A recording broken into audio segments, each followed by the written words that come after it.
sebuah tas yang dia produksi sendiri, di mana tasnya ini terbuat dari tulang punggung manusia yang menderita penyakit osteoporosis. Terus kemudian dicampur dengan lidah buaya. Jadi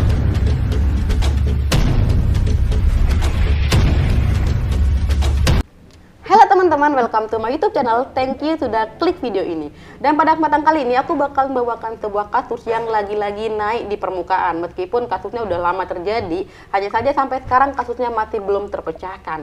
Kasus ini berasal dari seorang desainer muda bernama Arnold Putra. Arnold Putra ini merupakan seorang desainer muda asal Indonesia, asli Jakarta, yang saat ini dia memilih untuk berdomisili di Los Angeles, Amerika Serikat, untuk menekuni dan belajar desainer di sana. Jadi dia itu akan memperdalam dunia desainer untuk berkarir di bidang desainer di sana. Sebelum masuk ke pembahasan, kita bahas lebih dahulu profil tentang Arnold Putra. Siapa sih sebenarnya Arnold Putra ini? Arnold Putra ini merupakan seorang desainer muda yang saat ini berusia 27 tahun, aslinya di Jakarta, dan dia lahir pada tahun 1995. Fakta-fakta lain mengenai tentang Arnold Putra. Yang pertama, dia terlahir dari keluarga yang kaya raya. Itu dikutip dari beberapa sumber setelah saya melakukan riset. Yang kedua, Arnold ini diketahui suka traveling dan juga suka berkunjung ke beberapa suku. Dan bahkan dia tidak jarang menukarkan barang-barang berharga miliknya dengan benda-benda milik suku pedalaman. Misalnya kalau di Madura tuh dengan celurit, keris gitu. Bahkan di beberapa wilayah dia sudah berkunjung untuk menukarkan dengan barang-barang yang dianggap sakral olehnya. Jadi bisa dikatakan Arnold ini adalah orang yang suka dengan seni dan juga suka dengan kebudayaan. Selain ini, Arnold juga dikenal dengan orangnya yang memiliki fashion yang nyetrik banget, sehingga selalu menjadi sorotan di mana saja. Sejak SD, Arnold ini emang memiliki kebiasaan yang unik dibanding teman-temannya. Biasanya teman-temannya ketika sekolah memilih untuk menggunakan sepatu yang memang branded gitu, kayak Nike dan segala macamnya. Tapi si Arnold ini memilih untuk menggunakan sepatu selam ketika sekolah. Selain itu, di topinya ketika dia sekolah, biasanya teman-teman menggunakan topi ke arah depan gitu kan. Berbeda dengan Arnold ini.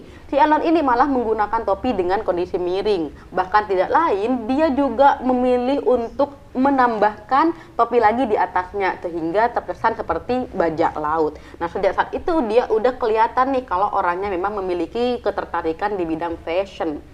Selain itu, ketahui si Arnold ini menyukai fashion di bidang punk. Kita tahu di Indonesia banyak orang-orang yang suka dengan punk, apalagi anak-anak muda. Nah, dia itu tertarik untuk mengembangkan fashion di dunia perpangan gitu. Nah, itu sekilas tentang Arnold. Sekarang kita beralih ke kasusnya. Apa yang dilakukan oleh Arnold sehingga membuat publik digegerkan kembali dengan kasusnya.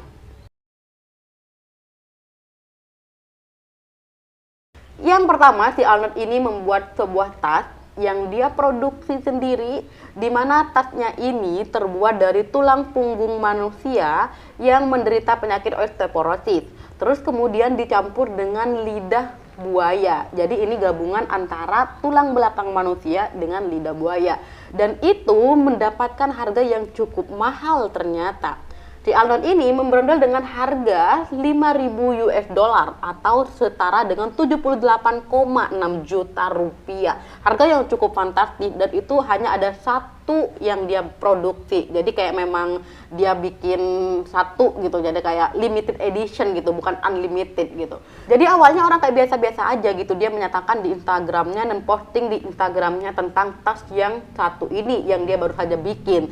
Hanya saja ada seorang mahasiswa bernama Making dengan Twitter @wikibisabi, dia seorang komentator online. Nah, dari situ dia mengcapture tuh, dan dia langsung tuh memberikan komentar, namanya juga komentator online gitu kan. Dia itu melihat bahwa ternyata tas yang dibuat oleh seorang desainer muda asal Indonesia ini terbuat dari tulang belakang manusia. Nah, sejak hari itu akhirnya banjir komentar oleh netizen berisi tentang kemarahan, kekecewaan, dan segala macamnya.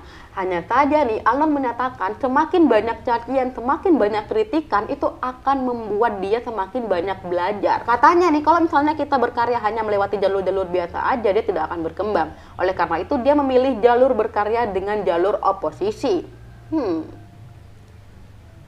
Dan juga nih setelah dikonfirmasi dari mana tulang belakang yang dia peroleh, ternyata dia memperoleh tulang belakang dari negara tetangga, yakni dari Kanada. Kasus yang kedua, si Alnon ini tidak berhenti berkarya di situ aja. Ternyata si Alnon ini juga membuat sebuah baju yang terbuat dari kulit manusia albino. Dan katanya dia bakal menjualnya juga. Hanya saja sampai saat ini juga masih belum terpecahkan kasusnya. Kasus yang ketiga, si Alnon ini ketika berada di Singapura, dia memesan sebuah tangan, potongan tangan manusia dengan 3 plasenta. Paket yang berisi potongan tangan dan 3 plasenta itu diterima pada tanggal 2 bulan 2 2022 alias tanggal 2 Februari 2022. Tapi pada akhirnya itu berhasil digagalkan oleh polisi Brazil. Waktu itu polisi Brazil lagi nge-cross-check gitu kan, nge-cross-check tentang perjualan organ manusia. Dan ternyata penerimanya adalah Arnold Saputra. Dan betul dong bahwa Arnold ini melakukan perjalanan ke Singapura pada bulan Januari. Mengerikan sekali ternyata. Dengan adanya kasus itu, akhirnya laboratorium Amazon State University itu digerebek. Ya, biasalah dengan kepolisian digerebek. Ternyata yang menjual itu semua kepada Arnold adalah seorang profesor. Profesor ini menggunakan teknik plastinasi untuk membuat organ manusia itu awet, ya seperti semacam silikon, terus kemudian polister dan resin. Jadi tubuh manusia itu bikin awet setelah diganti cairannya gitu. Dia menggunakan teknik plastinasi itu. Memang tidak ada yang salah dengan karya dan juga tidak ada yang salah dengan fashion. Hanya saja ketika menggunakan bahan dasarnya adalah manusia, ini jadinya jatuhnya nggak etis gitu ya. Selain nggak etis juga nggak berperi kemanusiaan gitu. Dengan kasus karya-karyanya yang fenomenal ini bikin kontroversi, akhirnya si Arnold ini sekarang dalam proses penyelidikan yang bertugas, di mana dia dikecam oleh polisi Indonesia, polisi Brazil, dan Interpol. Jadi kita pasrahkan saja kepada yang bertugas untuk menangani kasus ini. Kita tahu di belahan dunia ini siapapun yang menjual organ manusia itu sesuatu yang ilegal. Jadi penjualan organ manusia itu dianggap ilegal.